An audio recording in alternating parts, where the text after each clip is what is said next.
ইরানের সাবেক সর্বোচ্চ নেতা আয়াতুল্লাহ আলী খামেনির শেষ বিদায় অনুষ্ঠানে যোগ দেবেন জাতীয় সংসদের স্পিকার হাফিজউদ্দিন আহমদ। তিনি ইরানের পার্লামেন্টের স্পিকার মোহাম্মদ বাঘের গালিবাফের আমন্ত্রণে খামেনির দাফনে যোগ দিতে তেহরান যাচ্ছেন।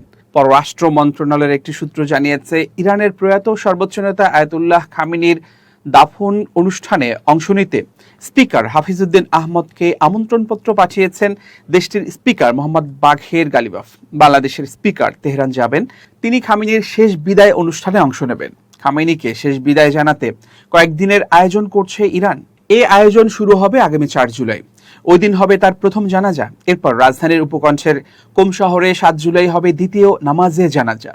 সবশেষ 9 জুলাই আরেকবার নামাজে জানাজা শেষে তাকে দক্ষিণ পূর্বাঞ্চলের মাশহাদে দাফন করা হবে। গত 28 ফেব্রুয়ারি যুক্তরাষ্ট্র ও দখলদার ইসরায়েল ইরানে যৌথ হামলা চালায়। ওই হামলার শুরুতেই পরিবারের অন্যান্য সদস্য সহ প্রাণ হারান 86 বছর বয়সী আলী খামেনি। নিহত হওয়ার আগে তিনি দীর্ঘ 36 বছর ইরানের সর্বোচ্চ নেতার দায়িত্ব পালন করেন।